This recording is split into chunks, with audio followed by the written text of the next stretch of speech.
What's up, YouTube? It's your boy back with another one.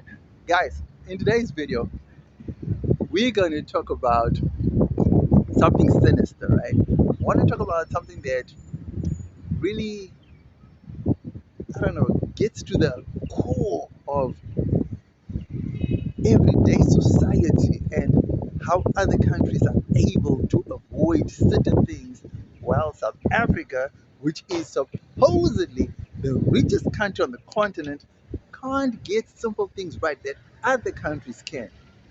So, guys, we are going to talk about the homeless issue and the poverty rate in South Africa and how come poorer countries on the continent can avoid the homeless situation and just the whole minor theft and criminal activity that goes on in the country, which, guys, crime in South Africa is out of hand. So how do other countries get the crime rate down and get the homeless issue under control? How do they get it right in South Africa? And yet South Africa got the budget, got the money, South Africa got the economy, got the support, got the whole shebang. But how come they can't get it right? So that's what we're getting into next. Don't forget to like, comment, share, and subscribe to the channel. You know we family, right? Holla. Yeah.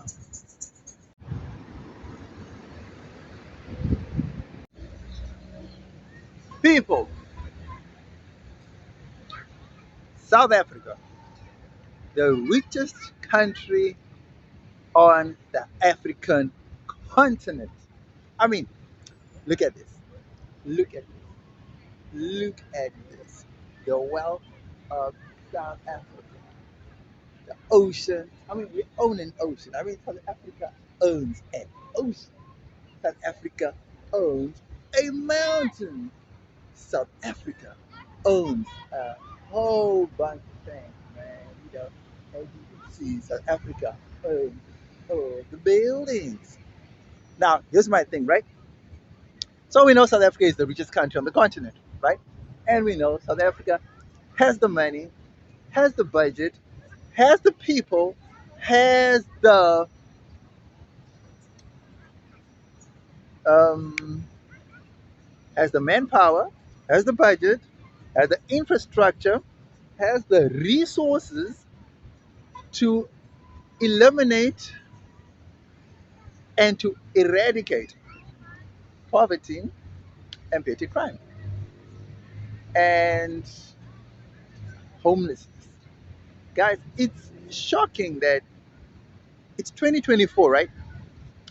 And the homeless situation, the crime rate, and just the poverty levels in South Africa. It's appalling, guys. Now, what's the root cause of all this? Now, we could simply just blame corruption, right? We could blame nepotism. We could blame squandering of cash. We could blame a whole lot of things, right? We could just everything. We could just simply just blame the ANC. I mean, because we all know they're useless, right? We all know they're useless. So the ANC is to blame, right? True, true. But can we only blame the ANC? Can we fully only blame the ANC? You see, from the way I see things, right? Yes, the government has a huge role to play in this whole thing, right? To be honest, the government has a huge role to play. And I feel like the government are not doing the utmost that they could be doing, right? They're not, right? Because stealing of funds, true. The looting of corpus, right? True. The nepotism, the issuing of tenders to their friends and buddies, and they're not delivering. I know because I know some people were given tenders to submit, or for those who don't know what tenders are, these are government contracts to build, let's just say, 500 houses or 1,000 houses, and they don't. They only build 100 houses and then they pocket the rest of the money. Now we all know this is a universal problem because it doesn't happen just in South Africa, right? Like here's my thing. Let's take it. Oh, wow. Let's let's take it community by community. Can each community come together and eradicate homelessness in our areas? eradicate petty crime in our areas? You know, could that be a solution? Because is it fair to wait on government to actually do everything for us? That's the thing, you know. Is that is that fair to put everything on government because we pay taxes and then we're going to say, well, we pay taxes, so therefore you got to do that or you got to do that, you know? Do you think that's fair to put everything on the government? What about communities? Can we do something in our communities to eradicate the poverty levels and the homeless issues and the petty crimes in our own communities, right? Because what I notice is the affluent suburbs, rich suburbs, right? They have these patrolling security guards, right? And they kind of just like keep the homeless people at bay, the petty crime at bay, and that works if you are in an affluent suburb, right? But now, what if you are in a working class suburb and a poor suburb, and you can't afford the services of a security company, you know?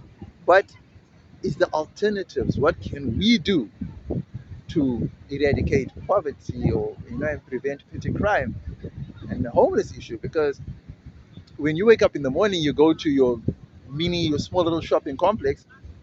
There's people sleeping around the corner by the door. There's people sleeping on the pavements, and it's not a pretty sight. So, what can we do as communities to prevent all this and not just rely on a useless government? Okay, government is going to say they're trying their best, they're doing their best. Okay, let's give it to the government. They're doing their best. It's just too many. It's just a lot. I mean, there's no way South Africa's government has the money, the capacity to eradicate poverty, right? But here's the thing, here's the challenge. Why does Botswana not have this problem, right? Oh, because they have a small population. They have 2 million people. Okay. Why does Namibia not have this problem? Ah, they have a small population. Yeah, because it's 1.5 million or almost 2 million people. It's a small population. Yeah, yeah, yeah, yeah. Why does China not have this problem? Oh, China has a billion plus people. How do they get it right? So there's no excuse, right? We do not have an excuse, right? I want you guys to tell me in the comment section what the excuse is for South Africa not able to eradicate these little things, while China with 1.5 billion or 1.8 billion people can do that. Get my whole point? Yeah. Next, guys, we get into the pros of a useless government, I guess. The pros of eradicating poverty, which we all know, the eradicating of petty crime and that. And then we'll see what the pros bring us. And then, guys, don't forget to like, comment, share, and subscribe to the channel. You know we family, right? Holla. Yeah. Like the views, like the views, like the views.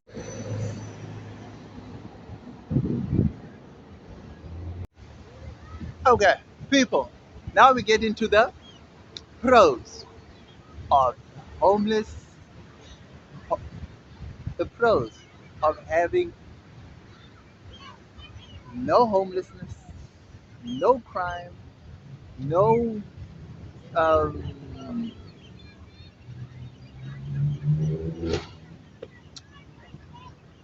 no beggars on the streets, just nothing. You know what I mean? So I I want to recommend a video, right? So there's this guy, right? So he has this super channel, right? One Global, pro African video, right? Pro African, pro African, a real Pan Africanist, and real. He's always promoting Africa, no matter what he does. Wherever he goes, he carries Africa on his back. He carries Africa on his sleeve. The person I'm talking about, and the channel I'm recommending to everyone to watch is a guy called Wade Maya. Wade Maya. That's WODEMAYA. Guys, that guy is super, super, super, super, guys. You will not go wrong if you're pro African and you want to see Africa prosper, right?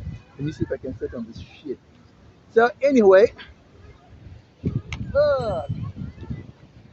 So the thing is, Wadamaya, right, went to Botswana.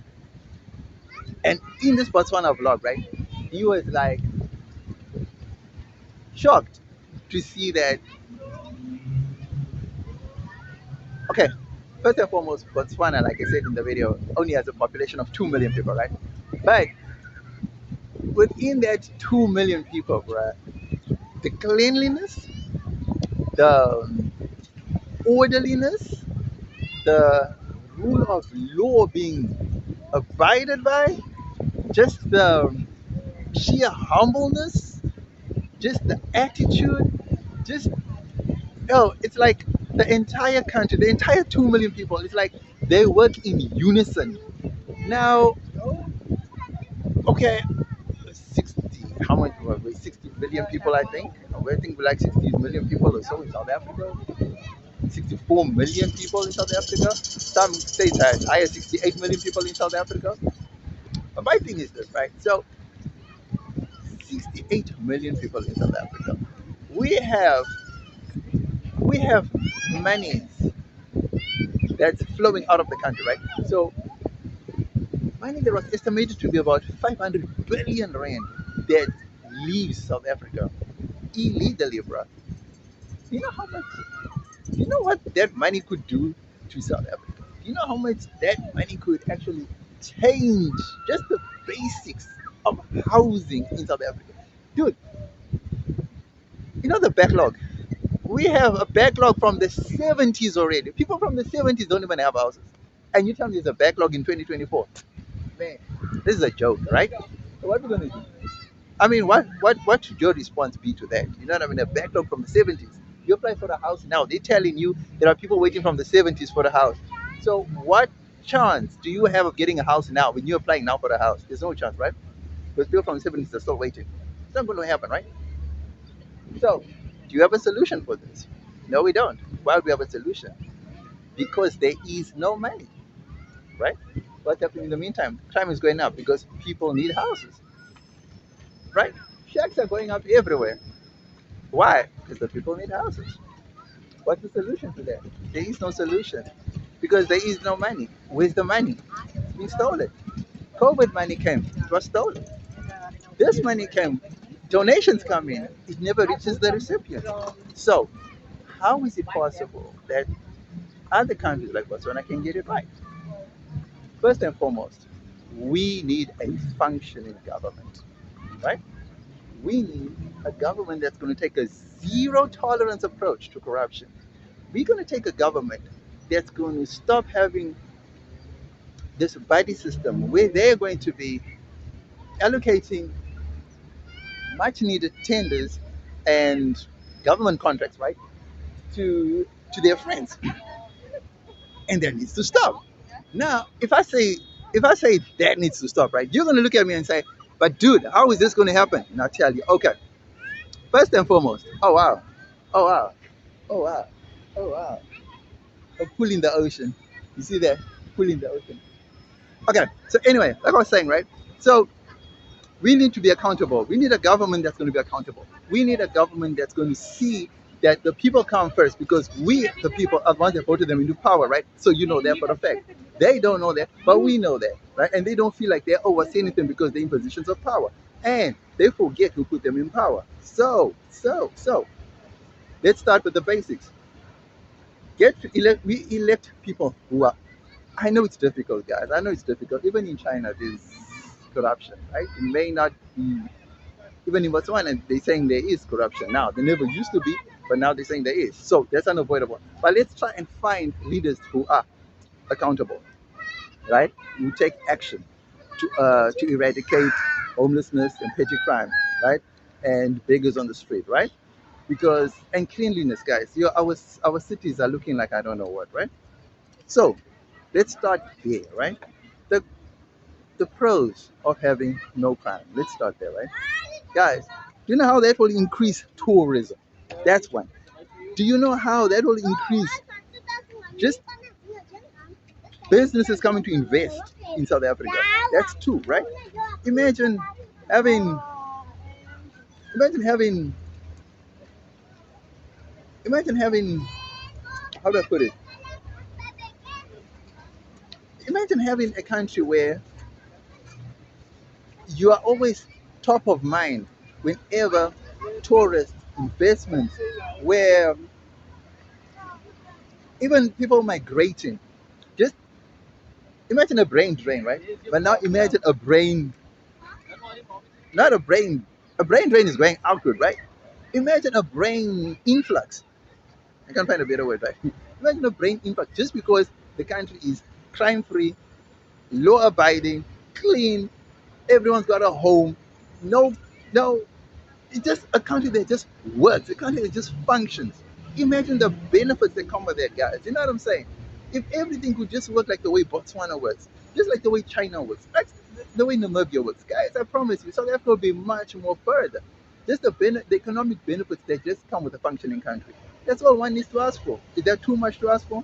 I don't think so. Let me know what you think about this topic in the comment section below, man. Don't forget to like, comment, share, and subscribe. Dude, I said we family, right? You know we family, right? Don't have to keep saying this, right? Come on now. Holla. People, let's talk about the negatives, right? The negative side. Let's talk about the negatives, right?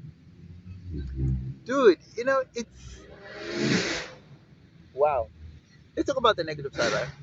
It is so annoying, right? Knowing that you have a government that can actually do something about the homeless situation, about the begging situation, about the crime rate, but they choose not to, right? And it is what it is. You know what I mean? We can't change it because we can vote them out. You know. And the sad reality is that the bad or the cons about the homeless situation or the crime rate and the negative stereotypes that come with all the social ills that South Africa is going through right now, guys, is simply the fact that it prevents, well, not prevents, but it minimizes the full potential of South Africa's growth because investors don't feel like they will invest in a country that cannot have its crime control, its crime rate under control. It, I mean, tourists. I mean, guys, tourists get mugged. You know, it doesn't happen all the time, but tourists get mugged, like on Table Mountain, and it gives South Africa a bad reputation. You know what I mean, guys? Cape Town is one of the most beautiful cities in the world. In my view, Cape Town is actually the most beautiful city in the world. I'm not just saying it because it's my hometown, and I'm not saying it because I'm South African. I'm saying it because I honestly, genuinely believe it. Because everyone who ever comes to Cape Town says the same thing over and over again. Like, this is beautiful. It's insanely beautiful. And crime, poverty, and the homeless issue, and the muggings, and it just tarnishes that whole beauty thing, right? So we need to change that as South Africans. As citizens, we need to be in unison like how other countries are, man. It's it's embarrassing that it's embarrassing that a beautiful country like South Africa, with the budget that South Africa has, that we've got to be humiliated by petty criminals, by people who just wanna ruin the reputation of South Africa, or because they want money, always like they want to be always always like they want to be close to criminal elements and stuff like that. Guys, come on, that needs to stop. I mean, we need to take action as citizens. So what I'm saying is, let's not wait on government, because if we wait on government, we're going to wait forever. And the people that suffer the most is going to be us. You understand what I mean?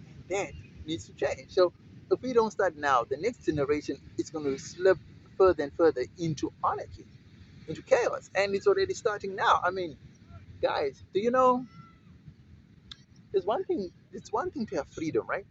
Freedom comes with a whole lot of connotations with it. Freedom comes with a whole lot of positivity with it. Freedom comes with a whole lot of negativity as well. So let's look at the negatives of the freedom that South Africa thinks it enjoys, right? Guys, do you know what we call public indecency, guys? I know it's freedom, You can dress how you want to dress people. When you walk, I know it's female empowerment in a sense, in a way. People, we are now in an age where girls are literally walking with their coochies out. I don't know if it's acceptable. I don't know if it's tolerable. I don't know if you just tolerate it. I don't know if it's like it's just insanity. I mean, you know, I'm digressing from the whole point of the video by doing this, but it starts there, guys. We need to have self-respect for each other. You know what I mean? We need to have self-respect for our communities, for our countries. We need to have self-respect for everything. You know what I mean? It's wrong that it's wrong that you can have so much power as a nation, so much say on the continent, but when it comes to our own in-house actions and policies, it's sad that we are not the powerhouse that we project to the rest of the world. I mean, there we are we're going to the criminal court and we stating Israel is wrong, they're doing this and Israel is doing that, which is true and which is a fact. And kudos for South Africa for taking Israel to the ICJ, the International Criminal Court of Justice. But at the same time, what are you doing about the criminals in your country? So yeah, it's one thing to take another country to the international court. How about you taking your criminals to your courts? And how about you sorting out your house? You understand what I mean? That's what I'm saying, guys. Come on. So the negative things about all this homelessness, dude, the sprawling shacks, that's gotta come to an end. Guys, come on. Countries like Zimbabwe don't even have shacks. And look how poor, not even poor, look how poorly governed Zimbabwe is. But they don't even have shacks. No shacks in Zimbabwe. So how can a poor country like Zimbabwe not have shacks? And yet a rich country like South Africa is sprawling with shacks. We even encourage shacks. How is it possible? We don't have an excuse at the end of this. We don't. Why does a poor country like Zimbabwe don't have shacks? Yet a rich country like South Africa allows shacks. It's even encouraging shacks. How does a rich, how does a, how does a not so rich country like America, like Botswana, have a better economic, social,